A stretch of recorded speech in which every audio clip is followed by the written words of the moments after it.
तो गाइज कैसे हो आप लोग। आशा करती हूँ आप अच्छे होंगे और स्वस्थ होंगे। देखिए मैं आपको आर ओ का पेपर करा रही हूँ जो 11 फरवरी 2024 को आया था और निरस्त हो गया। अब आपका पेपर दिसंबर में होगा। उसका ये पेपर देख लीजिए आप। हिंदी का खूबसूरत और काला ईरानी घोड़ा मैदान में दौड़ रहा है। तो इस वाक्य में है खूबसूरत और काला ईरानी घोड़ा मैदान में दौड़ रहा है। तो इस वाक्य में 3 विशेषण, 1 विशेष्य, 3 विशेषण, 2 विशेष्य, 2 विशेषण, 2 विशेष्य, 2 विशेषण, 1 विशेष्य। तो इसका आंसर होगा आपका ए, 3 विशेषण 1 विशेष्य। तो इसका आंसर होगा ए। एक्सप्लेनेशन देख लीजिए आप लोग। देखिए खूबसूरत और काला ईरानी घोड़ा मैदान में दौड़ रहा है। इस वाक्य में 3 विशेषण खूबसूरत, काला, ईरानी तथा 1 विशेष्य है जो घोड़ा है। घोड़ा आपका क्या है? विशेष्य। और विशेषण कितने हैं? 3, खूबसूरत, काला और ईरानी। देखिए विशेषण किसे कहते हैं? जो संज्ञा और सर्वनाम की विशेषता बताए उसे विशेषण कहते हैं तथा जिसकी विशेषता बताई जाए वह विशेष्य कहलाता है। तो यहाँ घोड़े की विशेषता बताई गई थी तो इसे क्या कहेंगे हम? विशेष्य। जिसकी विशेषता बताई जाए उसे विशेष्य, वह विशेष्य कहलाता है। अगला क्वेश्चन देख लीजिए आप लोग। ये देखिए निम्नलिखित शब्दों में शुद्ध शब्द है। तो देखिए महात्म्य,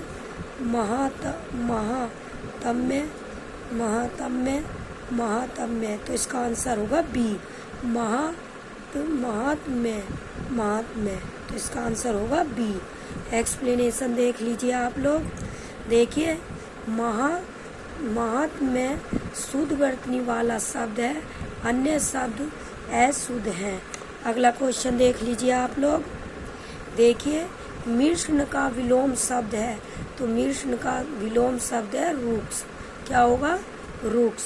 एक्सप्लेनेशन देख लीजिए आप लोग।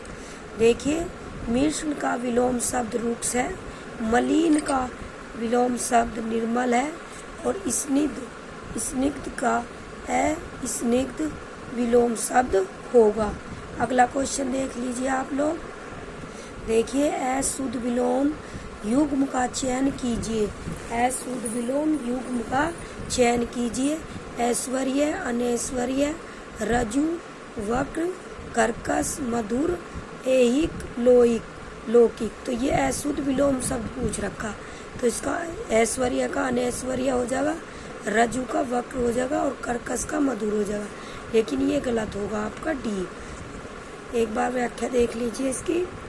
देखिए ऐहिक, लौकिक अशुद्ध विलोम युग्म है। इसका सही रूप ऐहिक, पारलौकिक तथा लौकिक का अलौकिक है। अन्य सभी विलोम युग्म सही है। अगला क्वेश्चन देख लीजिए आप लोग। देखिए परित्याग का शब्द का प्रयोग होता है उस स्त्री के लिए जिसके पुत्र पति हो, उस स्त्री के लिए जो पर पुरुष से प्रेम करती हो, उस स्त्री के लिए जो पति के द्वारा छोड़ दी गई हो। तो इसका आंसर होगा उस स्त्री के लिए जो पति के द्वारा छोड़ दी गई हो। एक्सप्लेनेशन देख लीजिए आप लोग। वाक्यांश के लिए एक शब्द है। वह स्त्री जो पति के द्वारा छोड़ दी गई हो उसे परित्यागता कहते हैं और वह स्त्री जिसके पुत्र, पुत्री और पति हो उसे पुरंदरी कहते हैं। क्या कहते हैं? पुरंदरी कहते हैं। वह स्त्री जो पर पुरुष से प्रेम करती हो उसे पर किया कहते हैं। जिसका पति मर गया हो उसे विधवा कहते हैं। अगला क्वेश्चन देख लीजिए आप लोग। देखिए युद्ध लड़ने की उत्सुकता के भाव अभिव्यक्त करने के लिए प्रयुक्त होने वाला एक शब्द होता है। तो इसका आंसर आपका क्या होगा? युत्सा। क्या होगा? युत्सा। तो इसका आंसर होगा सी। एक्सप्लेनेशन देख लीजिए आप लोग। वाक्यांश के लिए एक शब्द। युद्ध लड़ने की उत्सुकता क्या कहलाते हैं? युत्साह। युद्ध लड़ने की प्रबल इच्छा करने वाला युत्सु। और कुछ जानने या ज्ञान प्राप्त करने की चाह जिज्ञासा। जिसे जानना आवश्यक हो उसे कहेंगे ज्ञेय। और पति पत्नी का जोड़ा तो क्या कहलाएगा? दंपत्ति। पति पत्नी का जोड़ा दंपत्ति। अगला क्वेश्चन देख लीजिए आप लोग। देखिए, विशेषण के द्वारा जिस संज्ञा की व्याप्ति निर्धारित होती है उसे कहते हैं। विशेषण के द्वारा जिस संज्ञा की व्याप्ति निर्धारित होती है उसे विशेष्य कहते हैं। क्या कहते हैं? विशेष्य। एक्सप्लेनेशन देख लीजिए आप लोग।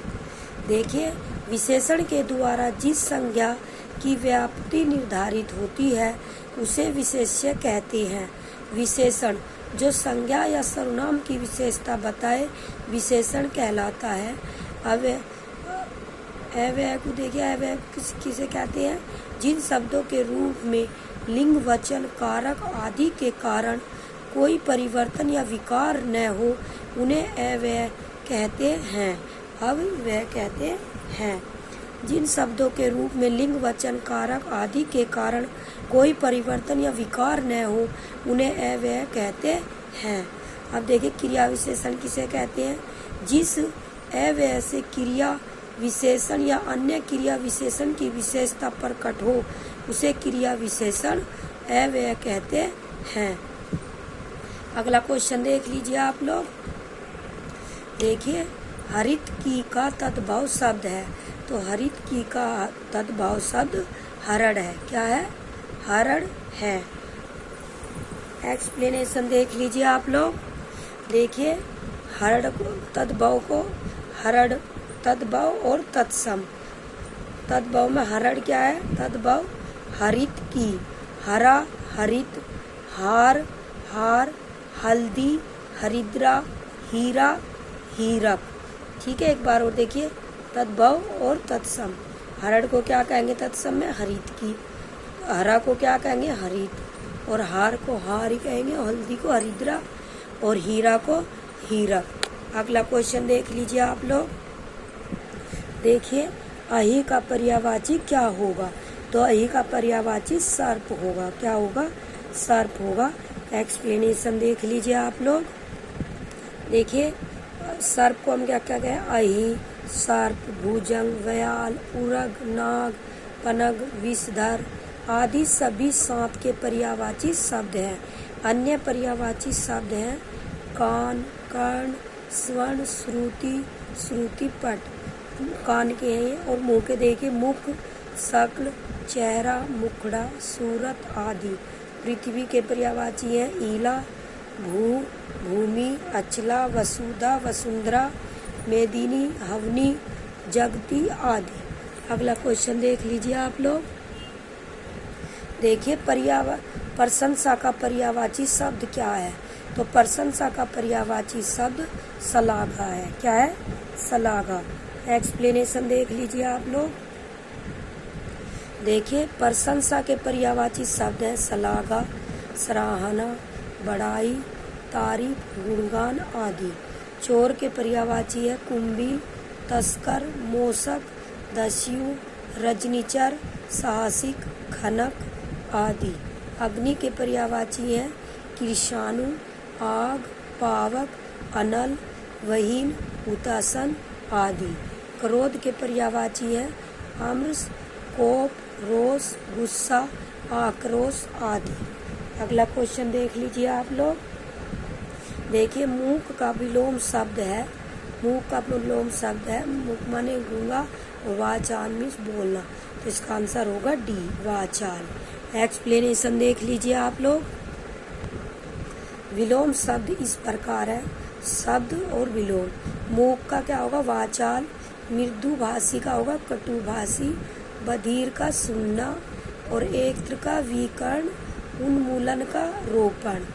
एक बार और देख लीजिए। मूक का विलोम शब्द वाचाल, मृदुभाषी का कटुभाषी, बधिर का सुनना, एकत्र का विकर्ण और उन्मूलन का रोपण। अगला क्वेश्चन देख लीजिए आप लोग।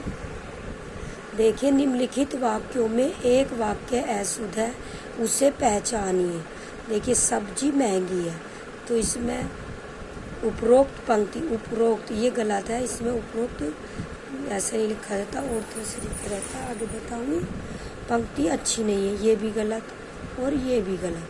ठीक है। मोहन पौधे सींच रहा है, ये सही है। गीता ने पत्र लिखा, ये भी सही है। अब देखिए आप एक्सप्लेनेशन देख लीजिए आप लोग। देखिए उपरोक्त पंक्ति अच्छी नहीं है, वाक्य अशुद्ध है क्योंकि उपयुक्त शब्द अशुद्ध है। इसका शुद्ध शब्द उपयुक्त क्या होगा, ये रहा उपयुक्त, लंगड़ा रह आएगा इसमें।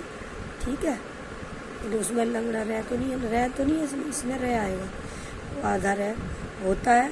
जबकि प्रश्नगत विकल्प में सब्जी महंगी है, मैं पे चंद्र बिंदु है पे चंद्र बिंदु, तो महंगी है। वाक्य में महंगी शब्द वर्तनी की दृष्टि से अशुद्ध है, इसकी शुद्ध वर्तनी महंगी है, तो है पे चंद्र बिंदु आएगा। तो ए और बी दोनों ही गलत होंगे। अगला क्वेश्चन देख लीजिए आप लोग। देखिए स्वेद से उत्पन्न होने वाला के लिए एक शब्द है, तो स्वेद से उत्पन्न होने वाला के लिए एक शब्द है स्वेज। क्या होगा, स्वेज। एक्सप्लेनेशन देख लीजिए आप लोग। देखिए स्वेद से उत्पन्न होने वाला क्या कहलाता है, स्वेज। अंडे से उत्पन्न होने वाला अंडज। जिसने 2 बार जन्म लिया हो, द्विज। गर्मी से पैदा होने वाला उष्मुज, उष्मुज। अगला क्वेश्चन देख लीजिए आप लोग। देखिए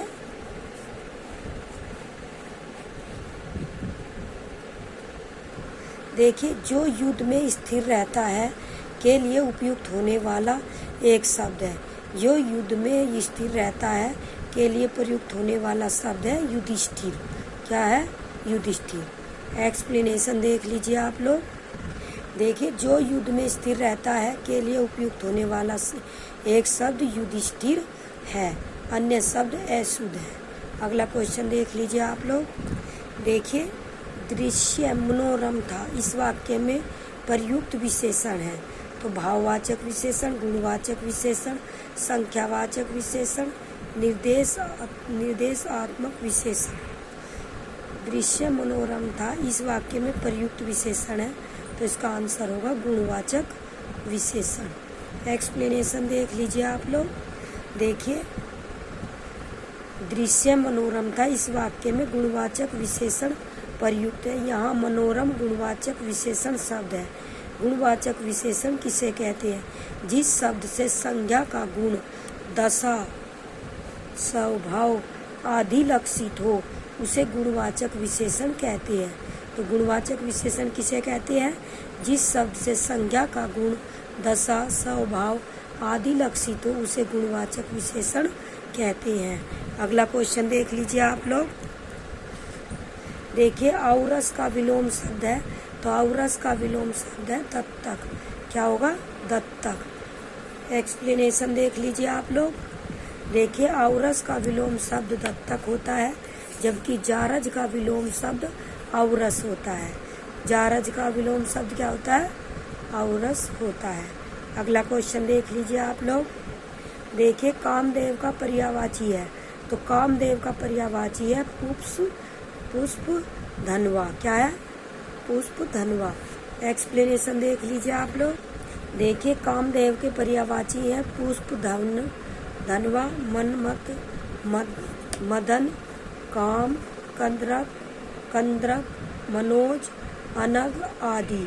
इंद्र के पर्यायवाची है पुरंदर, महेंद्र, देवराज, सुरपति, वासव, सुरेश, सुरेंद्र आदि। शिव के पर्यायवाची है भूतेश, महादेव, शिव, शंभु, गिरीश, पशुपति, शंकर, चंद्रशेखर आदि। विष्णु के पर्यायवाची है जनार्दन, गरुड़, ध्वज, अच्युत, चक्रपाणि, दामोदर, केशव, माधव, चतुर्भुज, पीताम्बर, मुरारी आदि। अगला क्वेश्चन देख लीजिए आप लोग। देखिए बाएं हाथ से तीर चलाने वाला के लिए प्रयुक्त होने वाला एक शब्द है, तो बाएं हाथ से तीर चलाने वाला के लिए प्रयुक्त होने वाला एक शब्द है सव्यसाची। क्या है? सव्यसाची। एक्सप्लेनेशन देख लीजिए आप लोग। देखिए, वर्तनी के अनुसार शुद्ध शब्द का चयन कीजिए। वर्तनी के अनुसार शुद्ध वर्तनी का चयन कीजिए। तो इसका आकार ये गलत है। आप ऐप आका डंडा, अतिथि ये छुट्टी की मात्रा हो गया तिथि पे, कुएं पे छूटा हो की मात्रा, और ये वधु आपका सही है। एक्सप्लेनेशन देख लीजिए आप। देखिए, वर्तनी के अनुसार शुद्ध शब्द वधु है, जबकि आकार गलत है। अतिथि तथा कुआ अशुद्ध शब्द है, जिसका शुद्ध रूप क्रम से आकार, अतिथि तथा कुआ है। अगला क्वेश्चन देख लीजिए आप लोग। देखिए, नित्य दीन दुखियों को भोजन देने की व्यवस्था के लिए प्रयुक्त होने वाला एक शब्द होता है, तो ये होता है सदावर्त। क्या होता है? सदावर्त। एक्सप्लेनेशन देख लीजिए आप लोग। देखिए, नित्य दीन दुखियों को भोजन देने की व्यवस्था के लिए एक शब्द है सदावर्त। अगला क्वेश्चन देख लीजिए आप लोग। देखिए, जिसे कभी बुढ़ापा न आए के लिए प्रयुक्त होने वाला उपयुक्त शब्द होगा, तो इसका आंसर होगा अजर। क्या होगा? अजर। एक्सप्लेनेशन देख लीजिए आप लोग। देखिए, वाक्यांश के लिए एक शब्द, जिसे कभी बुढ़ापा न आए, अजर। जिसकी कभी मृत्यु न हो, अमर। जो दूसरों की उन्नति देखकर जलता हो, ईर्ष्यालु। जो दूसरों की उन्नति देखकर जलता हो, ईर्ष्यालु। अगला क्वेश्चन देख लीजिए आप लोग। देखिए, संदेह का विशेषण होगा तो संदिग्ध। संदेह का विशेषण क्या होगा? संदिग्ध। इसका आंसर होगा ए। अगला क्वेश्चन देख लीजिए आप लोग। तो देखिए, प्रतिबिंबित में विशेष्य होगा। प्रतिबिंबित में विशेष्य होगा प्रतिबिंब। क्या होगा? प्रतिबिंब। एक्सप्लेनेशन देख लीजिए आप लोग। देखिए, प्रतिबिंबित में प्रतिबिंब विशेष्य होगा। अगला क्वेश्चन देख लीजिए आप।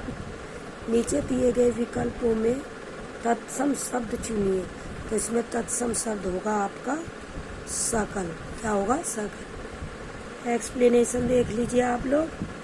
देखिए, तत्सम तद्भव शब्दों का विवरण गज को हम गयंद, शकुन को हम सगुन, मृगांग को मयंग और सकल को समस्त। ठीक है।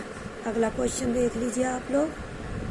देखिए, निम्नलिखित शब्दों में शुद्ध वर्तनी वाला शब्द है, तो शुद्ध वर्तनी वाला शब्द है अछोहिणी। अछोहिणी। ठीक है, इसका आंसर होगा डी। एक्सप्लेनेशन देख लीजिए आप लोग। देखिए, अक्षोहिणी शुद्ध वर्तनी वाला शब्द है, अन्य शब्द अशुद्ध है। क्या है? अशुद्ध है। अगला क्वेश्चन देख लीजिए आप लोग। देखिए, निम्नलिखित वाक्यों में से शुद्ध वाक्य है, तो निम्नलिखित वाक्यों में से शुद्ध वाक्य है महारानी लक्ष्मीबाई महाराज गंगाधर राव की महसी थी। कुछ लोग मिष्ठान के प्रिय होते हैं। व्यवसाय के लिए मुझे आपकी सहायता अपेक्षित है। वे ग्राम जनता को जगाने के लिए प्रयासरत है, तो इसका आंसर होगा बी। महारानी लक्ष्मीबाई महाराज गंगाधर राव की महसी थी, तो इसका आंसर होगा बी। एक्सप्लेनेशन देख लीजिए आप लोग। देखिए, महारानी लक्ष्मीबाई महाराज गंगाधर राव की महसी थी, यह वाक्य शुद्ध है। अन्य इस प्रकार है। देखिए, कुछ लोग मिष्ठान के लिए प्रिय होते हैं, ये गलत है, जबकि ऐसा बोलते हैं शुद्ध वाक्य कुछ लोगों को मिष्ठान प्रिय होता है, तो ये आपका गलत हो गया और ये आपका सही। व्यवसाय के लिए मुझे आपकी सहायता अपेक्षित है, तो सहायता अपेक्षित है, उम्मीद है। व्यवसाय के लिए मुझे आपकी सहायता अपेक्षित है। वे ग्राम जनता को जगाने के लिए प्रयासरत है, ये भी गलत है। यह होगा वे ग्रामवासियों को जगाने के लिए प्रयासरत हैं। अगला क्वेश्चन देख लीजिए आप लोग। जंगम शब्द का सटीक विलोम शब्द है स्थावर। क्या है? स्थावर। एक्सप्लेनेशन देख लीजिए आप लोग। देखिए, जंगम का स्थावर, स्थूल का सूक्ष्म और स्तर का अस्थिर, भयानक का रमणीय। जंगम का स्थावर, स्थूल का सूक्ष्म और स्थिर का अस्थिर, भयानक का रमणीय। अगला क्वेश्चन देख लीजिए आप लोग। देखिए निम्नलिखित में से आवर्तीवाचक विशेषण नहीं है। तो निम्नलिखित में से आवर्तीवाचक विशेषण नहीं है। कौन सा? 3 गुना, चौगुना, 2 दूना, तो सब कुछ नहीं है। इसका आंसर होगा बी। एक्सप्लेनेशन देख लीजिए आप लोग। देखिए सब कुछ आवर्तीवाचक विशेषण नहीं है, जबकि 3 गुना, 2 गुना, चौगुना आवर्तीवाचक विशेषण है। संख्यावाचक विशेषण, जिस विशेषण से संज्ञा की संख्या का बोध हो उसे संख्यावाचक विशेषण कहते हैं। संख्यावाचक विशेषण के 5 भेद होते हैं: गणनावाचक, क्रमवाचक, आवर्तीवाचक, समुदायवाचक, प्रत्येक बोधक वाचक। अब देखिए आवर्तीवाचक, जो संख्यावाचक विशेषण किसी संख्या की आवर्ती को सूचित करता है उसे आवर्तीवाचक विशेषण कहते हैं। अगला क्वेश्चन देख लीजिए आप लोग। देखिए द्रौपदी का पर्यायवाची नहीं है। तो द्रौपदी का पर्यायवाची नहीं है, तो ये आपका पांचाल नहीं है। ठीक है, अगला एक्सप्लेनेशन देख लीजिए आप लोग। देखिए पांचाल द्रौपदी का पर्यायवाची नहीं है, जबकि पांचाली, सेरंद्री, कृष्णा, याज्ञसेनी, द्रुप्त सूता द्रौपदी के पर्यायवाची शब्द हैं। अगला क्वेश्चन देख लीजिए आप लोग। देखिए निम्नलिखित में से अवनी का सही पर्यायवाची है। तो अवनी का सही पर्यायवाची है अचला। अचला को क्या कहते? पृथ्वी। इसका आंसर होगा ये। अगला एक्सप्लेनेशन देख लीजिए आप लोग। देखिए अवनी का पर्यायवाची शब्द है अचला, ईला, उर्वी, मही, मेदिनी, रसा, वसुमती, क्षिति आदि। ठीक है, अगला को समुद्र का पर्यायवाची है उद्दीधी, जलधि, सिंधु, रत्नाकर, वारिधि, अर्णव, जलधाम, वारिस, पारावार, अवधि आदि। अंबर के पर्यायवाची है आकाश, अर्श, व्योम, शून्य, अब्र, फलक, नभ, अंतरिक्ष आदि। अचल के पर्यायवाची शब्द है सेल, नग, भूधर, महीधर, नगपति, शिखर, तुंग, धरणीधर, पर्वत, पहाड़ आदि। अगला क्वेश्चन देख लीजिए आप लोग। देखिए विद्युत का पर्यायवाची शब्द है, तो इसका आंसर होगा दामिनी। विद्युत का पर्यायवाची शब्द है दामिनी। एक्सप्लेनेशन देख लीजिए आप। देखिए विद्युत के पर्यायवाची शब्द है दामिनी, चंचला, सौदामिनी, तंडित, चपला आदि। रात्रि के पर्यायवाची है सरवरी, निशा, यामिनी, रजनी, तिरियामा, क्षणदा, विभावरी आदि। पुत्री के पर्यायवाची है तन्या, सुता, आत्मजा, दुहिता, नंदिनी, तनुजा आदि। नारी के पर्यायवाची है रमणी, वामा, ललना, कामिनी, कांता, वनिता, कलत्र आदि। अगला क्वेश्चन देख लीजिए आप लोग। देखिए निम्नलिखित में से कौन सा तत्सम तद्भव युग्म त्रुटिपूर्ण है। तो करकट का केकड़ा और जगत जाल का जंजाल, पीपल का पीपल और फूलल का फूडिया। तो इसका आंसर होगा डी। ये तत्सम और तद्भव युग्म त्रुटिपूर्ण है। एक्सप्लेनेशन देख लीजिए आप लोग। देखिए फूलल फूडिया तत्सम तद्भव युग्म त्रुटिपूर्ण है, जिसका शुद्ध इस प्रकार होगा। फूलल का क्या होगा? फूल। जगज जाल का होगा जंजाल। करकट का केकड़ा, पीपल का पीपल। ठीक है, अगला क्वेश्चन देख लीजिए आप लोग। देखिए सूची 1 को सूची 2 से सुमेलित कीजिए तथा सूचियों के नीचे दिए गए कूट से सही विकल्प चुनिए। तो देखिए ये तो विशेषण है और इनका विशेष्य देखिए। तो ऐतिहासिक क्या है? घटना। विदुषी क्या है? महिलाएं। और महती क्या है? कथा। रोचक क्या है? पुस्तक। तो देख लीजिए आपका ए का 3, तो ए का 3 आपका सी में है और डी में है। ठीक है, ए में और डी में ये दोनों इनमें से कोई सा नहीं होगा। ए होगा या तो सी होगा या डी होगा। तो ये 3 हो गया। और बी का कितना है आपका? बी विदुषी का A1। तो देखो बी में 1, तो इसका आंसर होगा डी। एक्सप्लेनेशन देख लीजिए आप लोग।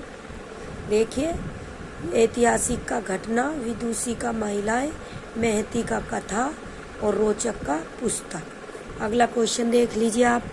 देखिए, उच्च शिष्ट का उपयुक्त विपरीतक शब्द है, तो इसका आंसर होगा अनुच्छिष्ट। इसका आंसर होगा बी। एक्सप्लेनेशन देख लीजिए आप लोग। देखिए, विलोम शब्द उच्च शिष्ट का क्या होगा? अनुच्छिष्ट। पक्ष का अभक्ष, भक्ष का अभक्ष, खाद्य का अखाद्य और भुक्त का अभुक्त। अगला क्वेश्चन देख लीजिए आप लोग। निम्नलिखित वाक्यों को ध्यानपूर्वक पढ़कर दिए गए कूट के अनुसार उत्तर दीजिए। संजीव ने मिठाई और पापड़ खाई, सही है। सीतांशु ने दूध और रोटी खाई, ये भी सही है। श्याम ने बैल और घोड़ा मोल लिए, ये भी सही है। और तुमने रुपए दिए, ये तुमने की जगह आपने रुपए दिए। आपने रुपए दिया, तुमने रुपए दिए, तो दिए आना था, या दिए गलत है, तो इसका आंसर ये डी गलत है और ए और बी सी ये सही है। केवल ए और सी शुद्ध वाक्य है, गलत। ए और बी शुद्ध वाक्य है, ए बी सी शुद्ध वाक्य है और डी अशुद्ध वाक्य। इसका आंसर होगा सी। एक्सप्लेनेशन देख लीजिए आप लोग। देखिए, शुद्ध वाक्य, संजीव ने मिठाई और पापड़ खाए, सीतांशु ने दूध और रोटी खाई, श्याम ने बैल और घोड़ा मोल लिए। विकल्प ए और बी, ए बी और सी तीनों शुद्ध वाक्य, जबकि विकल्प डी तुमने रुपए दिए, दिया अशुद्ध वाक्य, जिसका शुद्ध रूप होगा तुमने रुपए दिए। ठीक है। अगला क्वेश्चन देख लीजिए आप लोग। देखिए, आपको चाहिए था कि आप रोगी को देख आए, इस वाक्य का शुद्ध रूप होगा, इस वाक्य का शुद्ध रूप होगा, आपको चाहिए था कि आप रोगी को देख जाएं। आपको चाहिए था कि आप रोगी को देखने गए थे। आपको चाहिए था कि आप रोगी को देख आते। आपको चाहिए था कि आप रोगी को देखने जाएंगे, तो इसका आंसर होगा सी। आपको चाहिए था कि आप रोगी को देख आते। अगला क्वेश्चन देख लीजिए आप लोग। देखिए, निम्नलिखित में से कौन सा युग्म सुमेलित नहीं है? तो देखिए, खर का गर्दन ठीक है, आँख का लोचन ये भी सही है, इंद्र का पुरंदर वो भी सही है, गंगा और मृगांक ये गलत है आपका, तो इसका आंसर यही होगा। एक्सप्लेनेशन देख लीजिए आप लोग। देखिए, गंगा का मृगांक शब्द पर्याय युग्म सुमेलित नहीं है, इसका सही सुमेलन होगा गंगा का जाह्नवी तथा मयंक का मृगांक। अगला क्वेश्चन देख लीजिए आप लोग। देखिए, अप्रत्याशित शब्द के लिए कौन सा वाक्य उपयुक्त है? अप्रत्याशित शब्द के लिए कौन सा वाक्य उपयुक्त है? जिसकी आशा की गई हो, जिसकी आशा न की गई हो, जिसकी संभावना हो, शायद ये गलत है, जो अवश्य होने वाला हो, तो इसका आंसर होगा जिसकी आशा न की गई हो, तो इसका आंसर होगा बी। एक्सप्लेनेशन देख लीजिए आप लोग। देखिए, वाक्यांश के लिए एक शब्द, जिसकी आशा न की गई हो अप्रत्याशित, जिसकी आशा की गई हो आशातीत, जिसकी संभावना हो संभावित, जो अवश्य होने वाला हो, तो ये होगा जो अवश्य होने वाला हो, अवश्य भावी, तो इसका आंसर ये हो गया। एक बार और देख लीजिए। जिसकी आशा न की गई हो अप्रत्याशित, जिसकी आशा की गई हो आशातीत, और जिसकी संभावना हो संभावित, जो अवश्य होने वाला हो अवश्य भावी।